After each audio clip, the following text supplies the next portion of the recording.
우리는 지금 매주 여호수아서를 묵상하고 있습니다. 여호수아를 이렇게 묵상하는 이유는 이스라엘 백성이 출애굽에서 젖과 꿀이 흐르는 가나안 땅으로 가는 그 여정이 마치 우리 교회가 예수님을 믿고 죄에서 자유함을 얻고 하나님 나라로 가는 그것과 아주 비슷하기 때문에 이 여호수아서를 통하여서 하나님께서 우리에게 주시는 말씀을 묵상해 보려고 하는 것입니다. 저는 사실은 신학대학원을 다닐 때까지 제가 신학 공부만 학부도 대학도 신학과를 나왔고 대학원도 신학대학원을 나왔으니까 다니는 학교만 해도 7년을 다닌 거예요.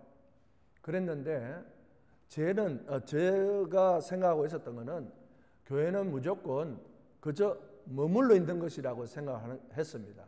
그러니까 모여서 예배드리고 기도하고 우리끼리 교제하고 이렇게 하는 것이 교회인 줄 알았단 말이에요. 그런데 제가 대학원에서 청년부를 맡아서 지도를 하는 가운데에서 한 청년이 던진 그 질문을 듣고 교회는 가만히 머물러 있는 것이 아니라 움직이고 활동을 해야 되고 앞으로 나아가야 되는 것이구나 라는 것을 깨닫게 되었습니다.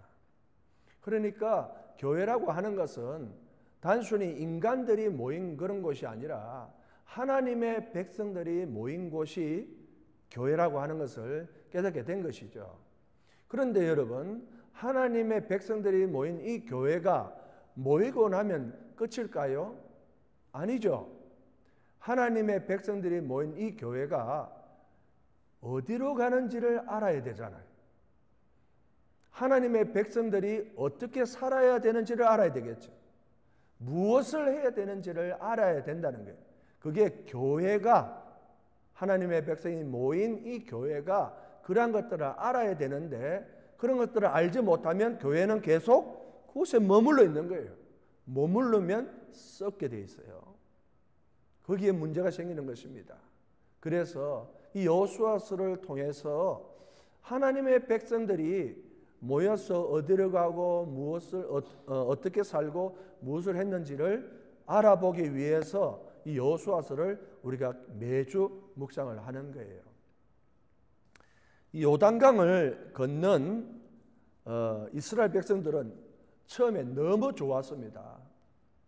요단강을 건널 때만 해도 기적으로 요단강을 건넜지 않습니까? 이스라엘 백성들이 한 일이 아무것도 없어요.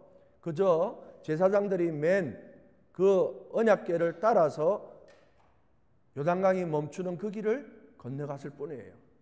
너무너무 신기한 경험을 했고 사람들은 그 경험을 통해서 말할 수 없는 기대감과 감격과 벅찬 그런 것들이 있었죠. 뿐만 아니라 그들은 여리고성도 손 하나 되지 아니하고 성을 돌았을 때에 여리고성이 무너졌습니다.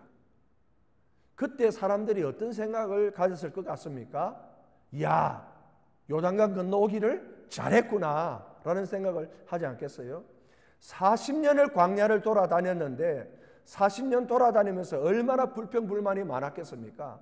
그런데 요단강 건너고 여리고성 무너지는 걸 볼 때 이야, 이거였구나. 우리가 이거 보려고 여기까지 왔구나. 정말 여기까지 온 거를 너무너무 잘했다라는 생각을 가지고 기쁨이 충만해 있었다고 하는 것이죠. 그런데 그 기쁨이 한순간에 무너지는 사건이 있었습니다. 그게 바로 아간이라 하는 사람의 죄였습니다. 아간이 죄를 지으니까 이스라엘 모두가 하나님의 심판 아래 놓이게 되었죠. 그래서 그들은 자신들이 요단강을 건너온 것도 여리고를 무너뜨린 것도 그 모든 것들을 다 잊어버리고 그들의 마음이 녹아버리고 망연자실 단 한 걸음도 앞으로 나가지 못하는 완전히 패닉 상태에 빠져버렸습니다. 그들은 어디로 가야 될지를 모르는 거예요. 꼼짝달싹 못하고 우리는 이제 죽었구나 그런 생각하고 그 좌절 속에서 머물러 있었습니다. 그런데 그들이 아간의 문제를 해결하고 나니까 하나님께서 다시 이스라엘 백성을 도와주셨습니다. 죄의 문제를 해결하고 나니까 하나님께서 도와주셨다는 거예요. 우리는 이것을 하나님의 은혜라고 하는 것입니다. 죄를 우리가 스스로 해결하면 하나님께서 우리에게 은혜를 베풀어 주시는 것입니다. 여러분, 세상에 많은 종교가 있습니다. 많은 종교에서 자신이 지은 죄를 해결하려면 어떻게 해야 될까요? 예를 들어서 불교 같은 경우에 여러분들 혹시 과거에 불교 믿어보신 적 있으시죠? 여러분의 죄를 없이 하려면 어찌 됩니까? 제일 먼저 108번을 쪼그려 앉았다가 일어서야 되죠. 보통 일이 아니지 않습니까? 또 어떤 사람은 삼보 일배, 세 발자국 갔다가 또 한 번 절하고 세 발자국 갔다가 한 번 절하고 그렇게 자기를 자기를 육신을 괴롭히는 거죠. 그렇게 해야 자기 죄가 용서함 받는다고 생각을 하는 겁니다. 캐톨릭의 수도사들이 어떤 생활을 하는지 여러분 아세요? 캐톨릭의 수도사들, 성직자들은 자기가 죄를 지으면 자기 몸을 굉장히 학대해요. 그래서 고행을 합니다. 당연히 금식은 기본에다가 자기 자신이 굉장히 어려움을 당하고 자기의 몸을 힘들게 함으로써 하나님 앞에 자기가 죄를 용서함 받는다는 그런 시간을 가져요. 그런데 우리 기독교는 어떤 죄 용서가 있습니까? 하나님 앞에 자기 죄를 고백하면 되는 거예요. 하나님 앞에 자기 죄를 고백하고 용서해 달라고 얘기를 하고 기도하면 하나님께서는 그 모든 죄를 한꺼번에 다 용서해 주시는 하나님의 은혜가 있는 것입니다. 우리 기독교가 바로 그것이 하나님의 은혜라고 하는 것이에요. 그래서 사도 요한이 요한 1서 1장 9절에 너무나도 귀한 말씀을 우리에게 주고 있습니다. 만일 우리가 우리 죄를 자백하면 그는 미쁘시고 의로우사 우리의 죄를 사하시며 우리를 모든 불의에서 깨끗하게 하실 것이요.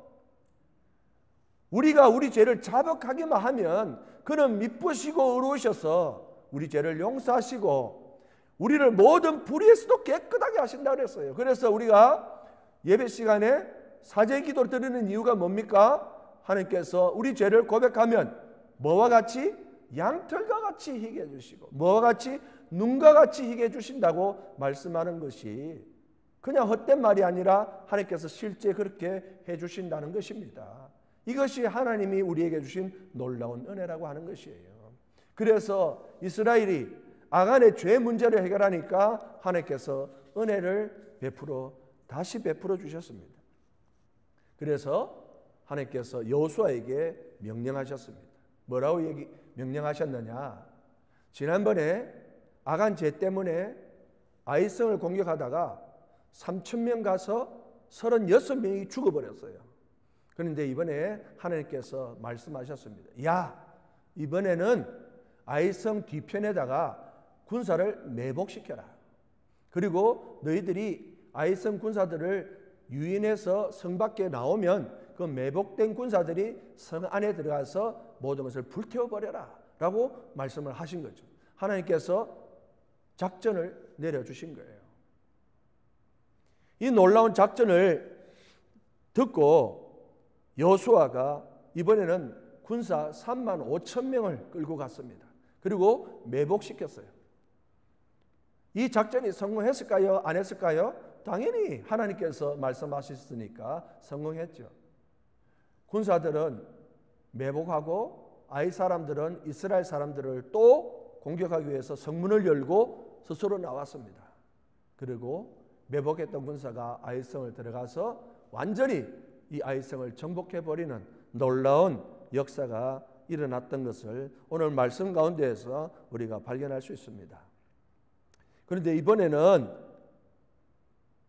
하나님께서 여리고성을 무너뜨릴 때는 아무것도 가지고 나오지 마라. 모두 다 불태워라 말씀하셨는데 이번에 아이성을 공격할 때는 가축과 탈취물을 가져가도 좋다라고 말씀을 하신 거예요.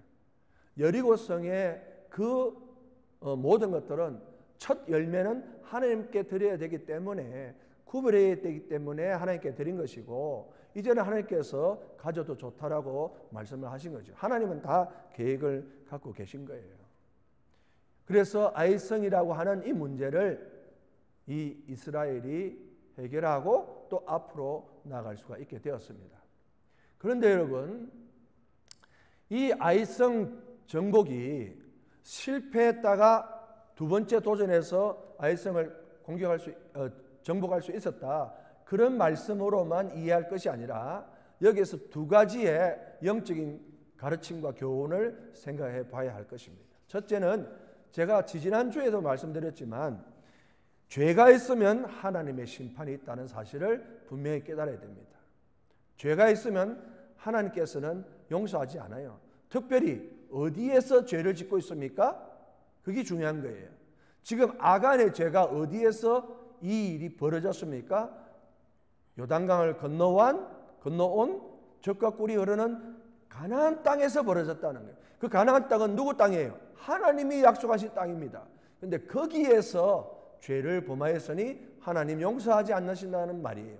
그 말은 교회 안에서 죄를 지으면 그 교회는 하나님의 심판 아래 놓이게 된다는 말과 동일하단 말이에요.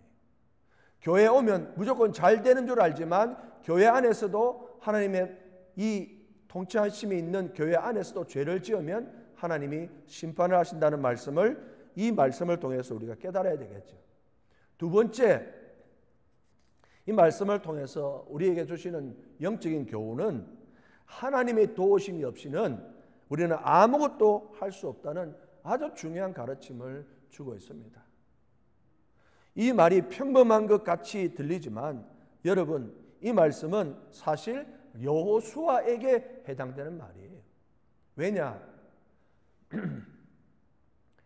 이스라엘이 여리고를 정복하고 난 다음에 아이성을 갈 때 이 여호수아가 하나님 앞에 묻고 갔습니까? 그냥 갔습니까?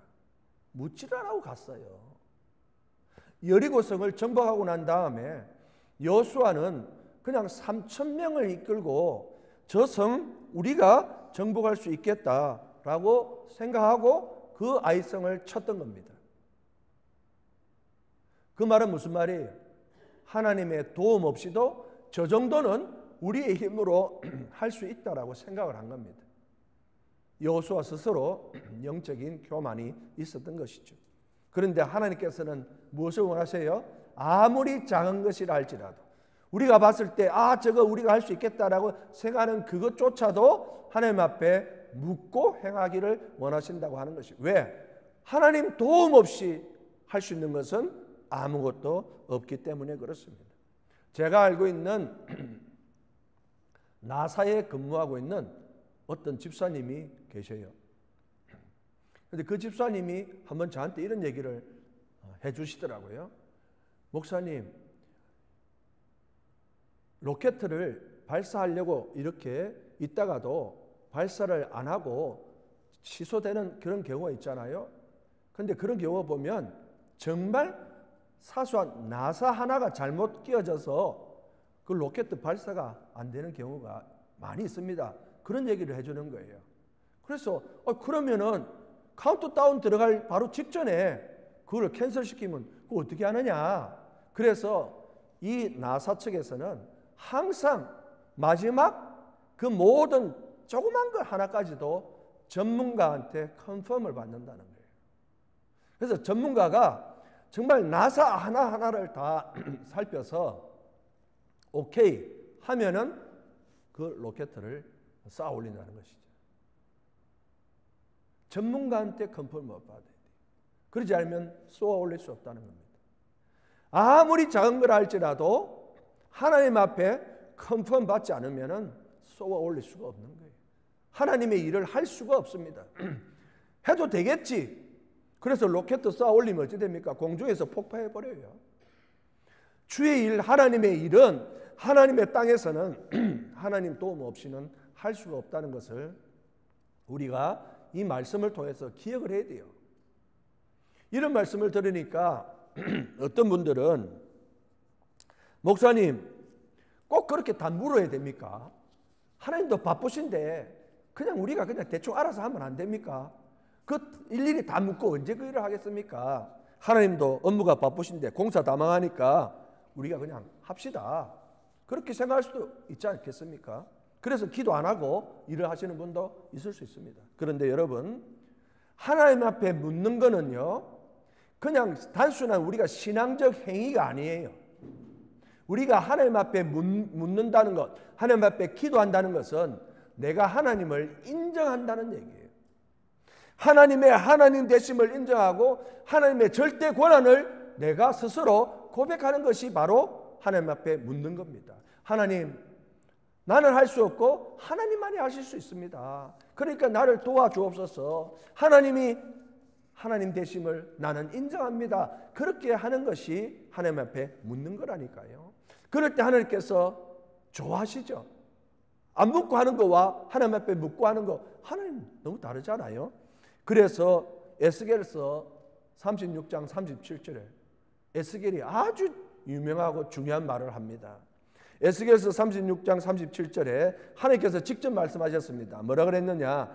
주 여호와께서 이같이 말씀하셨느니라. 그래도, 이 단어 중요해요. 그래도, 예? 그래도 이스라엘 족속이 이같이 자기들에게 이루어 주기를 내게 구하여야. 하나님 알아서 다 해주지만 그래도 내게 구하여야 내가 그들의 수요를 양떼같이 많아지게 할 것이다. 구할 필요 없다고요? 아니요. 하나님은 그래도 나한테 구해라는 거예요. 그러면 내가 많이 축복해주고 그 기도에 응답을 해주겠다고 말씀을 하시는 거죠. 여호수아가 하나님을 안 믿은 게 아닙니다. 당연히 하나님을 믿었겠죠. 우리 중에 하나님 안 믿는 사람 누가 있겠습니까? 그런데 무엇이 문제였습니까? 하나님을 믿지만 하나님의 권위를 인정하지 않는다는 거예요. 믿지만 하나님 권위 인정 안 하니까 여리고성 딱 점령하고 나서 어떤 일이 벌어집니까? 아, 하나님 이제 이것은 제가 하겠습니다. 쉬십시오. 제가 이 정도는 제가 할 수 있을 것 같습니다. 그래서 어떻게 됐습니까? 36명이 죽어버렸습니다. 이 정도는 하나님 굳이 안 나서셔도 됩니다. 우리가 알아서 할 수 있습니다. 라고 했지만 오히려 큰 낭패를 보고 실패를 보게 되었습니다. 이스라엘 백성들은 그 일로 인해서 패닉 상태에 빠졌습니다.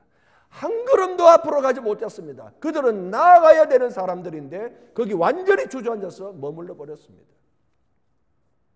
묻지 않는 것이, 하나님을 믿는다고 하면서도 하나님의 권위를, 하나님의 하나님 되심을 인정하지 않으니까 실패와 낭패를 보게 되고 그 자리에서 주저앉아 있게 되는 것입니다. 여러분, 전에도 말씀드렸죠. 은혜 받았을 때 조심해야 됩니다. 성공했을 때 조심해야 됩니다. 섰을 때 넘어질까 조심하라 하는 이 말씀을 우리는 꼭 기억해야 되는 것입니다. 아, 이제 잘 되겠구나, 이제 내가 해야 되겠구나 라고 하는 순간, 그 순간 우리는 넘어지게 되어 있다는 것이에요. 그래서 요단강 건널 때 좋았습니다. 여리고 무너뜨릴 때 완전히 자신감에 차 있었죠. 그러고 난 다음에 그들은 하나님을 찾지 않았습니다. 그런데 그 순간에 하나님을 찾아야 된다는 것을 우리는 이 아이성 사건을 통해서 꼭 깨달아야 할 것입니다. 여러분, 하나님이 다스리는 영역이 있고 우리가 다스리는 영역이 따로 있을까요? 아니요. 이 부분은 하나님이 하셔도 되고 이 부분은 제가 알아서 하겠습니다. 천만의 말씀이에요. 하나님이 다스리지 않는 영역은 단 한 곳도 없다는 것을 깨달으셔야 돼요. 하나님이 다스리지 않는 영역이 단 한 곳도 없다면 우리는 매 순간 하나님 앞에 도움을 구해야 살아갈 수 있다는 것을 깨달을 수 있기를 바랍니다. 전적으로 하나님 앞에 우리의 모든 것을 맡길 때 하나님께서 우리를 도와주신다라는 것을 이 말씀을 통해서 깨달아야 할 것입니다.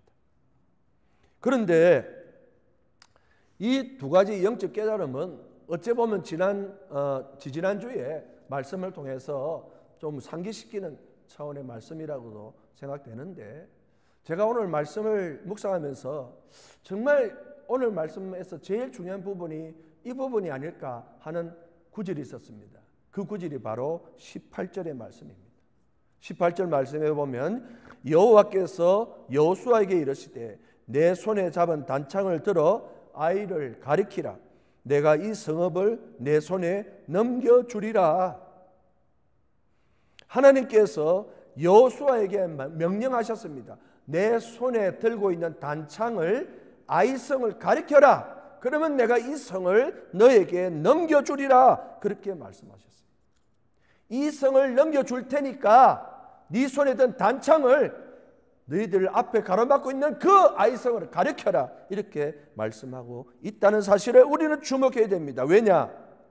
아이성 정복의 시작은 어디서부터 시작됐습니까?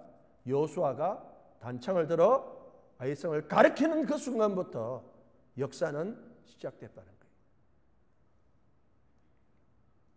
여러분, 손을 들어 가리키는 것이 하나님께서 우리를 위하여 일하시는 수신호라는 거예요.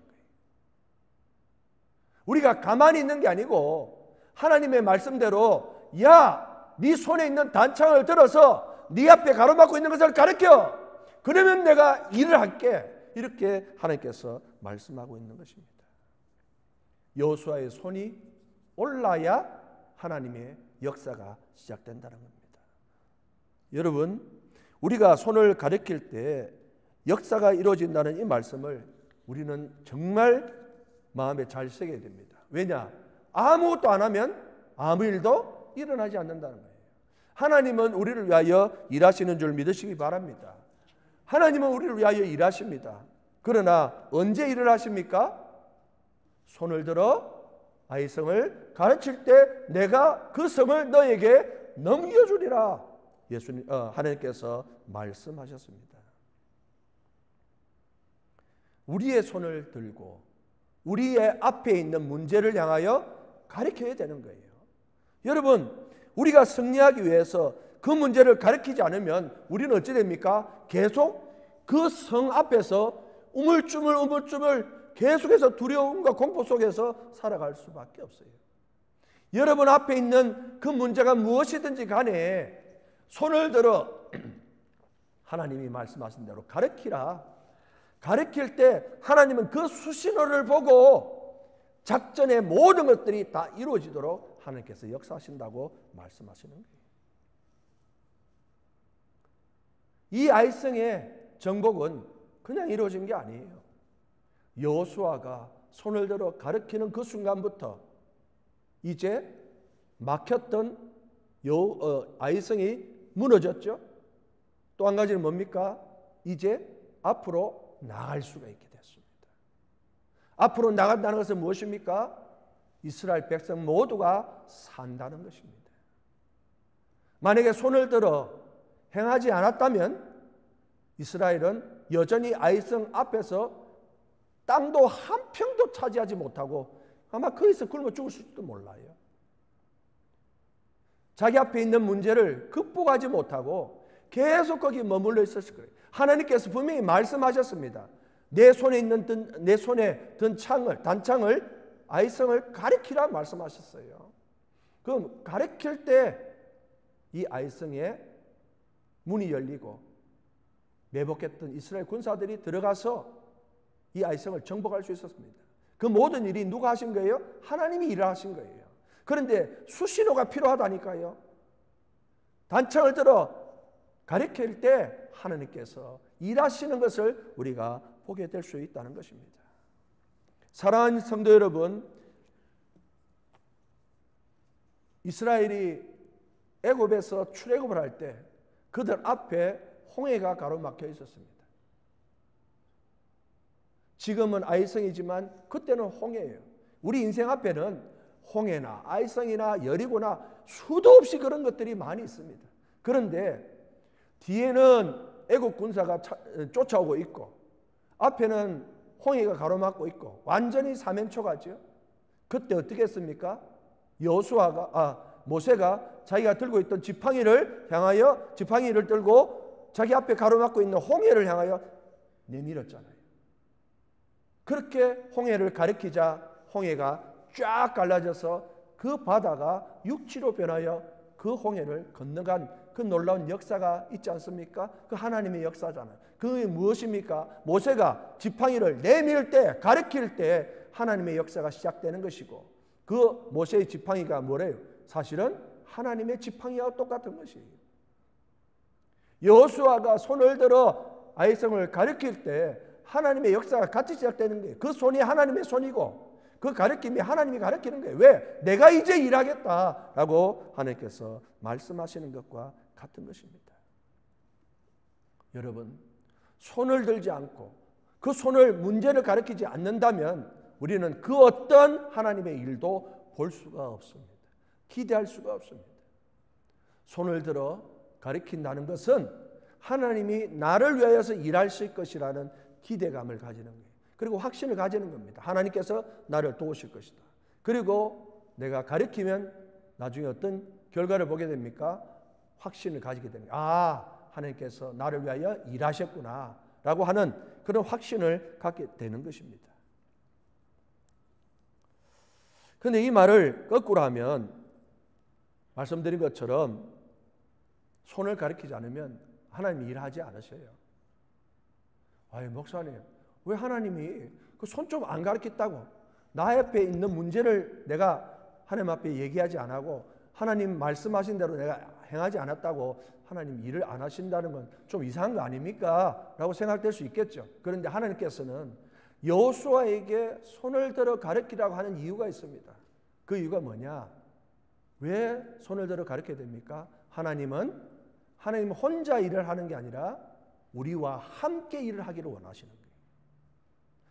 인간의 힘 필요 없지요. 하나님 혼자 다 하실 수 있어요. 그러나 하나님은 우리와 함께 일을 하기 원하시기 때문에 그 여호수아에게 손을 들어 가르치라고 말씀하신 거예요. 또 한 가지는 하나님께서 우리와 함께 일을 하심으로 그 일을 한 사람들이, 하나님의 백성들이 누구를 알아간다고요? 하나님을 알아가는 거예요.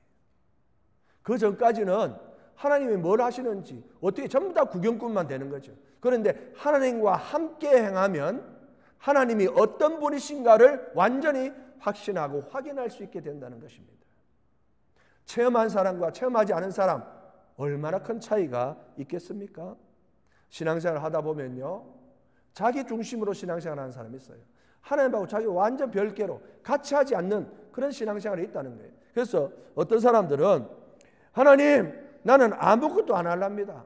하나님 다 알아서 해주세요. 하나님께 다 맡깁니다 라고 얘기하면서 내 대신 일해달라고 얘기하는 그런 분들도 계시겠지만, 그런 분은 하나님을 섬기는 분이 아니에요. 그런 분은 하나님을 알라딘 램프에 있는 요정하고 똑같이 생각하는 거예요.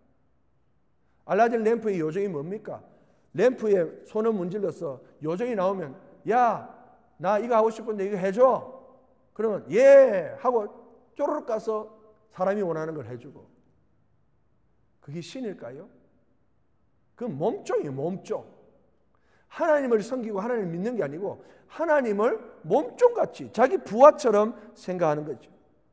주인과 종이 완전히 바뀐 하나님을 기만하는 것입니다.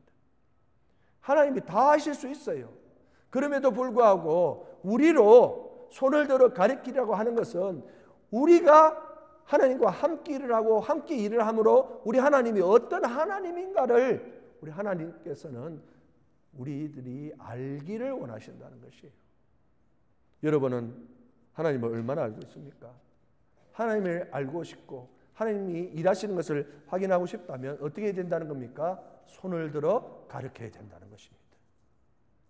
손을 들어 가르쳐야 하나님께서 일하시고 일하시는 하나님에 대하여서 우리가 하나님을 더 많이 알아가게 되는 것입니다. 말씀을 정리하겠습니다. 사랑하는 여러분 가운데 아직도 아이성과 같은 문제를 안고 좌절과 절망 가운데 계신 분이 있습니까? 도저히 자신의 힘으로는 문제를 해결할 수 없어서 하나님의 도우심이 절실하신 분이 있다면 이제는 어떻게 해야 된다는 겁니까? 가만히 주저앉아 있으면 안 돼요. 하나님이 알아서 해주겠지라고 그저 손 놓고 있으면 안 된다는 것입니다. 하나님 말씀대로 손을 들어 그 문제를 향하여 가르쳐야 되는 것이죠. 손을 들어 가르친다니까 목사님 그러면 내가 문제를 향하여 손을 이렇게 가르치면 됩니까? 여호수아한테 그렇게 했다는 거예요. 이 손을 들어 가르쳤다는 그 말은 하나님이 각 사람에게 주신 말씀대로 행하라는 거예요. 만약에 여러분들에게 하나님께서 일어나 가서 당당하게 말해라 라고 한다면 그게 바로 손을 들어 가르치는 것과 같은 것이죠. 문자적으로 손을 들어 가르친다 이렇게 생각하면 안 돼요. 하나님께서 주신 말씀대로 그 말씀에 따라서 내가 당당하게 실천하는 것이 하나님 말씀하신 손을 들어 가르치는 거예요. 그러면 누가 일하신다고요? 하나님께서 일하시는 거예요. 내가 그렇게 하면 나머지는 하나님이 다 알아서 하시겠다고 지금 여호수아에게 말씀하신 것과 같이 우리도 그렇게 행할 때에 하나님의 역사하심을 우리가 확인할 수 있는 줄 믿습니다. 모세가요, 그 모세가 인생 실패했잖아요. 살인자였습니다. 40년의 광야 생활을 하고 나이 80에 하나님께 부름받았습니다. 뭐라고 부름받았습니까? 가서 애굽의 바로왕에게 내 백성을 나오게 해라. 그리고 나에게 예배드리게 해라. 라고 가서 당당하게 말하라. 그게 바로 하나님께서 말씀하신 손을 들어 가리키라. 예. 애굽의 바로왕이 아이성과 똑같은 거죠. 여리고성 홍해와 똑같은 거예요. 그런데 어떻게 했습니까? 모세가 그 말씀 듣고 그대로 가서 그 무슨 애굽의 바로왕 앞에서 Let my people go! 내 백성을 보내라! 당대하게 외칠 때에 어떻게 역사가 있었습니까? 안 될 것 같았죠? 안 된다. 내가 뭐 하겠나? 아니요. 나머지는 누가 하신다고요? 하나님이 일을 하신다니까요. 우리가 손을 들어 가르치기만 하면 하나님이 일하신다니까요. 그래서 말을 안 들으니까 어떻게 합니까? 10가지 재앙을 내렸으라도 하나님께서는 반드시 출애굽의 역사를 허락하신 줄로 믿으시기를 바랍니다. 이것이 하나님의 역사예요. 이것이 하나님이 우리를 위하여 일하시는 과정인 줄 믿으시기 바랍니다. 그냥 하나님이 다 하시면 되죠. 그러나 하나님은 누구를 통하여? 우리를 통하여 일하고 우리와 함께 일하면서 하나님을 알아가기를 원하신다는 거예요. 하나님 다 알아서 하겠지 뭐. 내 기도 안 해도 된다. 아니요. 내 기도 안 하면 하나님 일 안 하십니다. 왜? 수신호가 안 떨어졌으니까. 혹시 하나님 앞에 기도하라고 하는 그런 명령을 받고 말씀을 받으신 분이 계십니까? 하나님께서 여러분에게 기도하라고 하는 그것이 곧 하나님께서 손을 들어 가르치라고 하는 것과 똑같습니다. 그런데 만약에 하나님께서 내 기도 안 해도 당연히 해주시겠지라고 생각한다는 것은 하나님을 모욕하는 것이죠. 하나님이 그렇게 하라고 그랬는데 안 해도 해주시겠지. 하나님을 모욕하는 것입니다. 하나님께서 기도하라고 할 때에 그 기도하는 그 시점이 하나님이 일하는 시점인 줄 믿으시기를 바랍니다. 조지 뮬러라고 하는 목사님은 5만 번 기도해서 5만 번 다 응답 받았다고 하는 놀라운 간증이 있습니다. 조지 뮬러 목사님이 그 간증을 하면서 뭐라고 그랬느냐? 자신이 기도하는 그 순간이 하나님이 일하는 시작이다. 그래서 놀라운 그 일화가 있잖아요. 고아원을 하는데 그날은 먹을 것이 없었어요. 그런데 조지 뮬러 목사님이 어떻게 했겠습니까?